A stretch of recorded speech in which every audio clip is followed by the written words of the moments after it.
ప్రపంచం చూపంతా కూడా ప్రస్తుతం విశాఖ వైపు చూస్తూ ఉంది. దానికి ప్రధాన కారణం ఏంటో మీ అందరికి కూడా తెలుసు.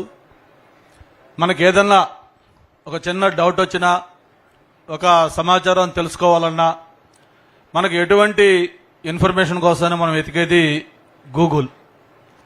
అటువంటి గూగుల్ని విశాఖకు తీసుకొచ్చి మరి విశాఖ అనే నగరాన్ని ప్రపంచ పటంలో అందరికీ తెలిసే విధంగా సాకారం చేసిన మన ప్రీతం ముఖ్యమంత్రి నారా చంద్రబాబు నాయుడు గారికి, మరి అందులో ప్రధానంగా ఏదైతే యువ నాయకులు లోకేష్ బాబు గారి యొక్క చొరవ, ఆయన యొక్క పరిశేషంతో ఇంత త్వరగా మన విశాఖ గూగుల్ రావటం, దట్టు రేపు ఎల్లుండి ఇక్కడ విశాఖపట్నంలో జరుగుతున్న సిఐ సమ్మిట్లో దానికి సంబంధించి కార్యక్రమాలు కూడా చేసుకుంటా ఉన్నాం.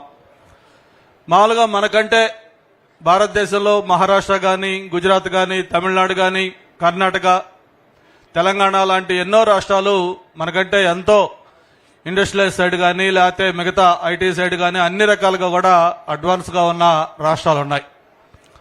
అయితే ఒక 16 నెలలుగా ఏంటి, ఎందుకు పరిశ్రమలు కానీ, లేకపోతే ఐటీలు కానీ, టూరిజం ప్రాజెక్టులు కానీ అన్నీ కూడా ఆంధ్ర వైపు పరుగులు తీస్తా ఉన్నాయి, ఏంటి వచ్చిన మార్పు ఏంటని మొత్తం అన్ని రాష్ట్రాలు కూడా ఆలోచిస్తా ఉన్నారు.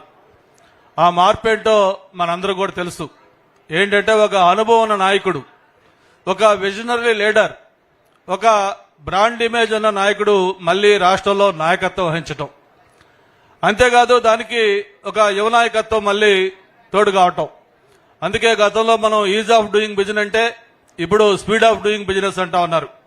డబుల్ ఇంజిన్ బుల్లెట్ వేగంతో ఈరోజు ఆంధ్రప్రదేశ్లో పెట్టుబడులు వరదలా వస్తా ఉన్నాయి.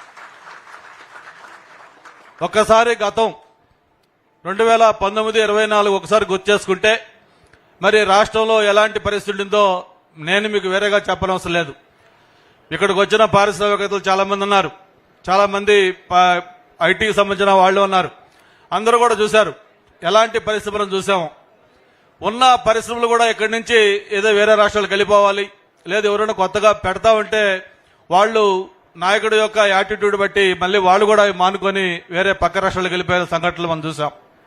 మరి అప్పుడు ఆ రోజు చూస్తే ఆ రోజు ఆ మినిస్టర్లు కానీ, ముఖ్యమంత్రులు కానీ, ఆ ప్రభుత్వం అంతా కూడా వాళ్ళు చేసిన కార్యక్రమాలు ఏంటంటే మాలు ఫిష్ సెంటర్స్, మటన్ మార్కెట్లు, అప్పడాల హబ్బులు, మామిడి తాండ్ర జోన్స్, లేకపోతే పచ్చళ్ళ యొక్క సెంటర్స్, ఇటువంటివి తీసుకొస్తే ఈ రోజు ఆంధ్రప్రదేశ్లో ఏమొస్తున్నాయి ఒక్కసారి చూడండి.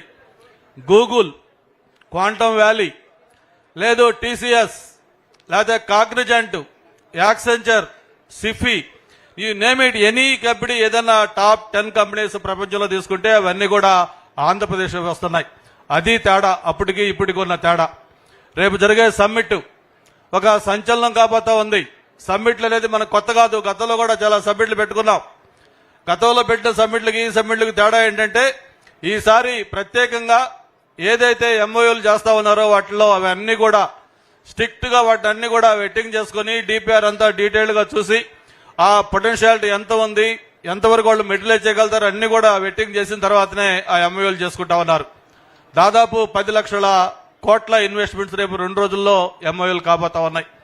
లక్షలాది మంది యువతకి ఉపాధి కలగబోతా ఉంది. అంటే ఇప్పుడే ఈరోజు మధ్యాహ్నం 3 గంటల నుంచి ఇప్పుడు దాకా ఏదైతే వరల్డ్ ట్రేడ్ సెంటర్ ఇక్కడికి వచ్చే ముందుగా 4 ఐటీ సెంటర్స్ కి శంకుస్థాపన చేయడం జరిగింది. కారులో వచ్చేటప్పుడు మన అడుగుతా ఉన్నారు భరత్ గారు, అలాగే భాస్కర్ గారు, నేను కూర్చున్నప్పుడు లోకేష్ గారు అంటున్నారు 5 పెట్టింది ఇంకా కొంచెం ఉన్నాయి కదా, అవి కూడా చేసుకుంటే పోతుంది కదా అని. అంటే ఈ రోజుకి 5కే చేయగలిగాం, మళ్ళీ ఒక 1 వీక్ 10 days లో మళ్ళీ ఇంకొక 5 చేయబోతాను. ఇట్లా ఎవ్రీ వీక్ 10 days ఒకసారి ఇలాంటి 5 వైజాగ్ లో రాబోతా ఉన్నాయి. అంటే ఇవి ఎందుకు చెప్తా ఉన్నానంటే భారతదేశంలో ఈ రోజు విశాఖపట్నానికి గూగుల్ అనే ఒక యాంకర్ క్లయింట్ ఏ రోజైతే మనకు ఫైనలైజ్ అయిందో ఇక మనకి పెట్టుబడులకు సంబంధించి చూసుకోవాల్సిన అవసరం లేదు. ఎవరైనా ఈ రోజు ఇక్కడ వరల్డ్ ట్రేడ్ సెంటర్ మనం ఇక్కడ ఇప్పుడే చేసుకున్నాం శంకుస్థాపన. ఎవరైనా ఒక ఇండస్ట్రీస్ కోట్ల రూపాయల పెట్టుబడి పెట్టేటప్పుడు తను ఒకటే చూస్తాడు, ఒక సమర్థవంతమైన నాయకత్వం, దానికి కావలసిన ఇన్ఫ్రాస్ట్రక్చర్ ఇచ్చే వాటర్ కానీ, లేకపోతే పవర్ కానీ, సూటబుల్ ఎకో సిస్టమ్ కానీ ఇవన్నీ కూడా చూసుకుంటారు. ఈ రోజు ఆంధ్రప్రదేశ్లో ఒక అనుభవం ఉన్న నాయకుడు, యువ నాయకులు, అలాగే ప్రత్యేకించి చరిష్మా ఉన్న పవన్ కళ్యాణ్ గారు, దీంతో పాటు కేంద్రం యొక్క ఆశీస్సులు అన్ని కూడా కలిసి ఎవరైనా ఒక పరిశ్రమ పెట్టాలంటే వాళ్ళకు ఒక భరోసా ఆంధ్రప్రదేశ్ రాష్ట్రం ఇస్తా ఉంది. అందుకే ఇంత పెద్ద ఎత్తున ఇక్కడికి పరిశ్రమలు వస్తున్నాయని చెప్పి కూడా తెలియజేసుకుంటూ, అయితే ఇక్కడికి వచ్చేటప్పుడు ఐటీ మినిస్టర్ గారు చెప్పారు, ఇక్కడ ఏదైతే మేము ఈరోజు శంకుస్థాపనలు చేస్తా ఉన్నామో అవి కేవలం శంకుస్థాపనలు చేసే వాటిని వదిలేయద్దు. లోకల్ ఎమ్మెల్యేగా, ఎంపీగా మీరందరూ కూడా ఏవైతే వీటిలన్నింటినీ కంప్లీట్ చేయాలి విత్ ఇన్ టైం.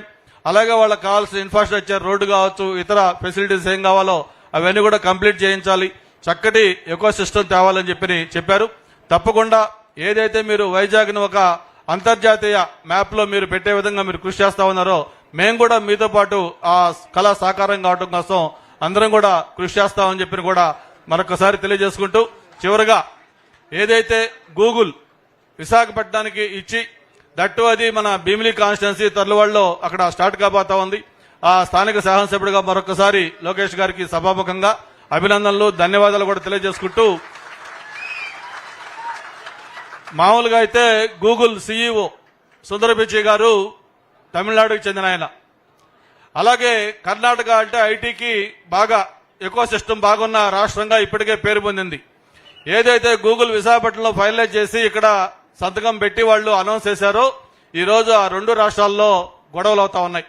తమిళనాడులో ఎలక్షన్ రేపు గూగుల్ బేస్డ్ ఎలక్షన్ జరగబోతా ఉంది. అంటే అపోజిషన్ పార్టీ మీరు గూగుల్ తేలేకపోయారు, చంద్రబాబు నాయుడు గారు, లోకేష్ గారు విశాఖపట్నం పట్టుకెళ్లిపోయారు, మీరు ఏం చేస్తున్నారని అక్కడ అపోజిషన్ పార్టీస్ గొడవ చేస్తా ఉన్నాయి.